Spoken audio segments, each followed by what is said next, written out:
Şərq Türkistanlıq qarindaşlar, Şərq Türkistan xəbər agentliğinin xəbərlər proqramısını görüşünüzü qızğın qarşı alırıq. Töndə təfsili məzmunlarını diqqətinizə sunumuz. Taylandның tutub turuluyotgan 40 nəfərdən artıq Uyğurni Xitayga qaytırış ehtimalligi to'g'risidagi xabar tarqalgan bir necha oy mobaynida Sharq Turkiston surgundi hukumati izchil axborot e'lon qilib, Tayland hukumatini tutib turilayotgan Uyg'urlarni qo'yib o'tishni Xitoyga qaytargan ahvol ostida ularning hayotining xavfga uchraydiganligini aytib, Amerika boshliq davlatlarni bu ishga aralashib, Taylandni Uyg'urlarni Xitoyga qaytarib bermaslikka da'vat qilishga chaqirdi. Sharq Turkiston surgundi hukumatining tashqi ishlar va bexatarlik ministri Salih Xudoyor apandi eng oxirgi qatim 26 fevral kuni Tayland hukumatidan 48 nafar Uyg'urni Xitoyga qaytarib bermaslikni talab qildi va bu ishga Amerika tashqi ishlar ministrligining ministri Marco Rubio, Hindiston tashqi ishlar ministrligining rasmiy bayonotchisi Reindir Jaiswal va Yaponiya tashqi ishlar ministrligini Tayland tashqi ishlar ministrligiga besim ishlatib, Uyg'urlarni qalayimqan Xitoyga topshirib berishni to'xtatishga, Uyg'urlarni qutqizib qilishga chaqiriq qildi. Sharq Turkiston surgundi hukumatining tashqi ishlar va bexatarlik ministri Salih Xudoyor apandining dunyodagi Xitoyga qarshi ovoz chiqarayotgan halqalıq davlat tashqi ishlar ministrliklarining amaldorlarini Taylandda tutib turilayotgan Uyg'urlarni Xitoyga topshirib bermaslikka chaqiriq qilgan bayonoti ijtimoiy axborot vositalarida aks etdi. Tayland dövləti xəbər torunun 27 fevral günüdəki xəbərə qaraganda, Tayland hökuməti 40 nəfərdən artıq Uyğurni rəsmi türdə Xitayga topshirib bergan.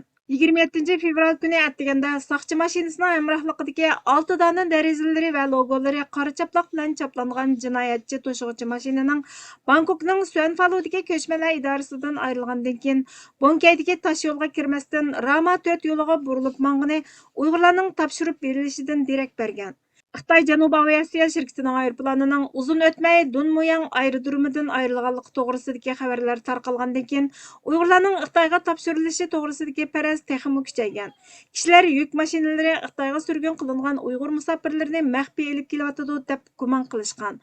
Bosh minister Paetongtarn Shinawatra parlamentda o'zining bu ish to'g'risida texnik tafsiliy uchurga erishmaganligini, ammo tashlangan har qanday qadamning cho'qim qonun prinsipi, xalqaro kelishim va kishilik huquq o'lchimiga mos kelish kerakligini ta'kidlagan. 2014-yili Tayland doiralari Taylandga qonunsiz kirgan 350 nafardan ortiq Uyg'urni bayqagan. Eng chong guruhda Tayland Malayziya chegarasiga yaqin joyda bayqalgan.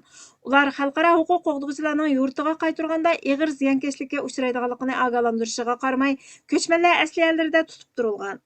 2015-yili 6-oyning 29-kuni Tayland 172 nafar Uyg'ur ayol va bolalarning Turkiyadan panohlik tilishiga ruxsat qilgan.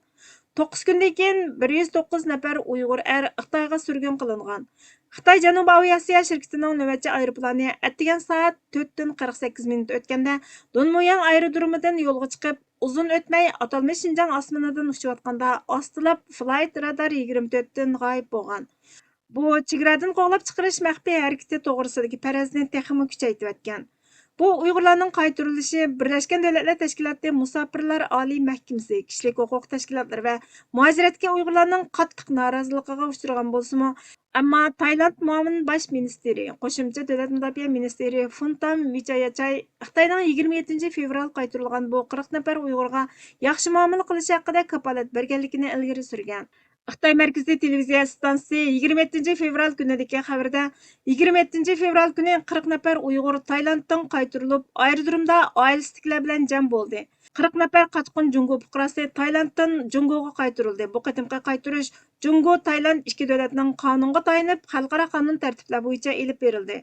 Qochqinlarning chegaradan halqib, qonun tuzumga xiloflik qilib, jinoyat o'tkazishiga qarata zarba berib, Jungolik fuqarolarning qonunlik huquq manfaatini qo'g'lashdagi konkret chora tadbirlarini amaliylashtirish deb xabar ishlab, xuddi Uyg'urlarning Xitoy kompartiyasining yetakchiligida ona makoniga qaytib, xotirjamlikka erishganligining manzarasini yaratgan. Sharq Turkiston surgundi hukumati Taylandning Xitoyga Uyg'urlarni topshirib berish sharmanda harakatini qattiq aybladi. 27 fevral kuni e'lon qilingan Uyg'ur musofirlari Xitoyga qaytarib berilgandan keyin Sharq Turkiston surgundi hukumati Taylandni jazolashga chaqirdi degan temada e'lon qilingan axborotida mundaq deyildi. Sharq Turkiston surgundi hukumati 40 nafar Uyg'urni Xitoyga topshirib berib, Xitoyning Sharq Turkistonda yurgizayotgan irqiy qirg'inchiligiga sherik bo'lgan Tayland hukumatini qattiq ayblaydi. 2025-yili 27 fevral kuni atdiganda Xitoy Janubiy aviatsiyasining CNN 5246 nomerliq navbatchi aeroplani Tayland Bangkokdan Sharq Turkistonning Qashqarga qo'nganligi anga ilindi. Uyg'urlarning Taylanddan Xitoy ishg'oliyati ostidagi Sharq Turkistonga bevosita yo'tkilishi Tayland hukumatining Xitoy hukumati va Xitoy kompartiyasi bilan Uyg'ur xalqiga qartilgan irqiy qirg'inchilik shundaqla insoniyatga qarshi elib berilgan jinoiy qilmishlarga aktiv hamkorlashganligining ta'kidlanib qilmaydigan isbot. Tayland Uyg'ur musofirlarni qaytarib berish orqali Uyg'ur va boshqa turkiy xalqlarni keng ko'lamda nazarband ostiga elish, tug'mas qilib etish, majburiy emgak selish orqali qul qilish, o'lim jazosi berishdek vahshiy qiynash usullari orqali Uyg'ur va boshqa turkiy xalqlarga Sharq Turkistonda keng ko'lamda irqiy qirg'inchilik yurgizayotgan bir hokimiyatga qasddan topshirib berib, Birlashgan Davlatlar Tashkiloti qiynash, tan jazosi berishga qarshi turish ahdnomasi 3-modda, topshirib berishni cheklash, xalqaro fuqarolar va siyosiy huquq ahdnomasi 6 va 7-moddalar, yashash huquqiga qiynashdan qo'g'dashga kafolatlik qilish, qaytirib bermaslikni xalqaro o'lchamda bekitgan an'anaviy xalqaro qonun qatorliq xalqaro qonunlarga ochiq oshkora xiloflik qildi. Bu Taylandning Xitoyning Uyg'urlarga zulm qilishiga tunji qatim yordamlashishi emas. Tayland 2015-yili 100 dan ortiq Uyg'ur musofirni qasddan chegaradan qo'g'lab chiqarib Xitoyga topshirib bergan. Keyin ularning nurg'unlari Xitoy hokimiyati tomonidan qasddan g'oyib qilinib, o'lim jazosiga hukm qilinib, turmaga so'langan. Sharq Turkiston surgundi hukumatining Jumhur raisi doktor Mamtamin Ala apandi Taylandning Uyg'urlarni qasddan Xitoyga topshirib berishi Xitoyning Sharq Turkistonda yurgizayotgan irqiy qirg'inchiligiga tuhfa qo'shidi. Tayland mas'um Uyg'urlarni irqiy qirg'inchilik va insoniyatga qarshi jinoyat sodir qilayotgan Xitoy hokimiyatiga topshirib berish orqali qo'llarini Uyg'ur xalqining qini bilan bo'ydi. Darhol jazoga tortilishi kerak dedi. Sharq Turkiston surgundi hukumati Taylandning Xitoyning Sharq Turkistonda irqiy qirg'inchilik yurgizishiga yordamlashganlik uchun diplomatik, iqtisodiy va qonuniy oqibatlarga duchor bo'lishini talab qildi.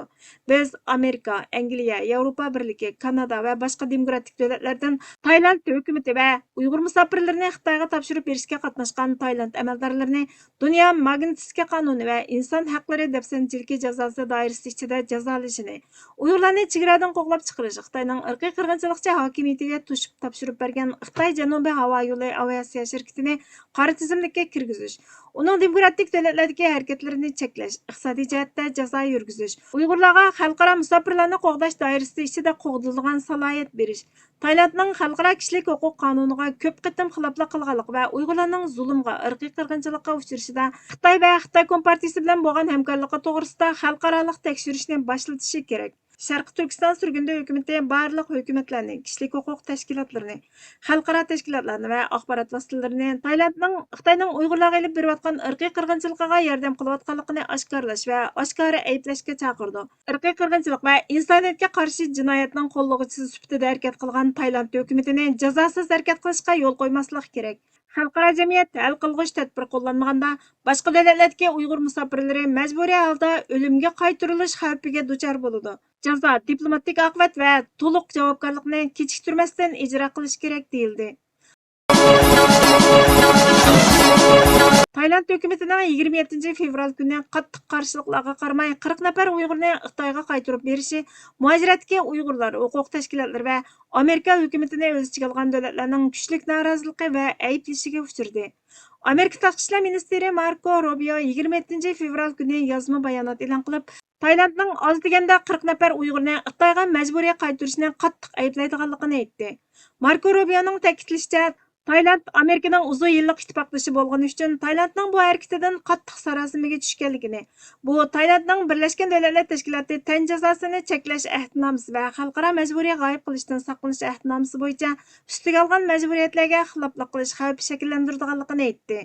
Sharq Turkiston surgundi hukumati ijtimoiy axborot vositalarida Amerika tashqi ishlar ministrligining ministri Marco Rubioning Taylandning Uyg'urlarni Xitoyga topshirib berganligini qattiq ayblaganligiga rahmatini bildirdi va Amerika hukumatini o'z ichiga olgan demokratik davlatlarga bir necha turli talabni o'tirg'a qo'yib mundaq dedi: "Biz Amerikaning aybliginiga rahmat aytamiz, ammo so'zlar kifoya qilmaydi. Tayland bilib turib Uyg'ur musofirlarini irqiy qirg'inchilikchi Xitoy hokimiyatiga topshirib berdi.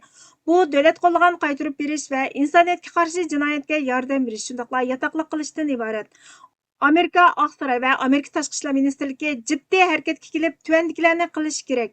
Birinchidan, texim ko'p Uyg'ur musofirlarining majburiy qaytarilishining oldini olish uchun Uyg'urlarni qo'g'danish haqqidan bahramon qilish.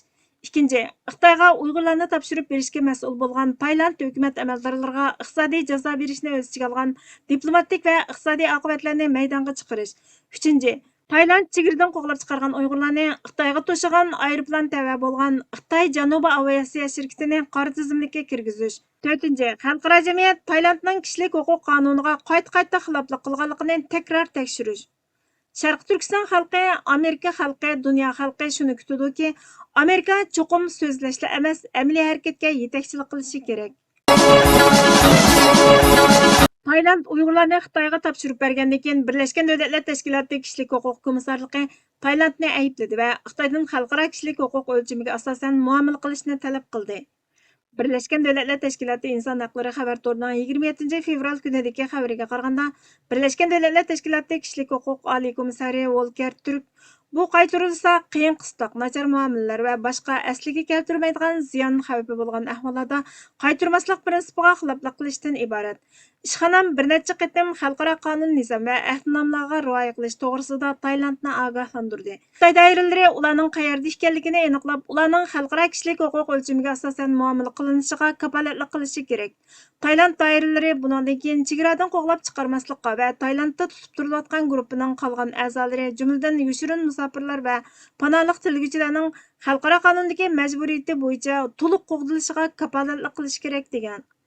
Qaytarmaslik prinsipi qiynash va boshqa rayimsiz, insoniyatsiz yoki pastkash muomalaga yoki jazoga qarshi turish ahdnomasining 3-moddasida, xalqaro fuqarolar va siyosiy huquq ahdnomasining 7-moddasida va Tailandning o'z davlatining qonun tuzumlarida belgilangan. Loyg'azallik, chiriklik. Abduri Burhan Muhammad. Elib ketilganlarning hijrati va shahodati maqbul bo'lsin. Hijratini unutgan atalmış diasporaning fuqaroligini beshiga toj qilib, shahvati va dunyosi uchun yashaydigan modern hayvonotlar toifasidan o'rin olish yo'lida eg'nayotgan muajirat dunyosi cho'ng sinoqdan o'tolmadik. Yana qurbonlik bizning qarindoshlarimiz, bizning parchamiz bo'ldi. Buning vabolidan vijdon so'roqidan keladigan so'roqni qaysi javobimiz bilan to'ldiramiz? Datlash bilanmi, shikoyat bilanmi, qog'oz bilanmi? Yoki elib ketgandan keyin o'rinlashtirish planlangan g'urursiz namoyishlar bilanmi? Yoki yo'q sharafni kimgadir to'ngab, o'z xiyonatimizni nomussizlarcha oqlashning yangi yo'llarini o'ylab tepish bilanmi? Balkim o'tirda da'vo deb atilib kelgan cho'ng yolg'onchilikning borligini isbotlay olmasligimiz mumkin. Qilyapmiz, aytyapmiz nomli qo'llashlar bilan ta'kidlanganligimizni moyatlik isbotlay olishimiz notayin. Ammo shu pokit haqiqatga ko'zimizga qaratib turib elib ketdi. Bizga vaqt ayirganingiz uchun ko'pdan ko'p rahmat. Kelar qitimqi programmamizda ko'rishguncha Allohga omonat bo'lgaysizlar.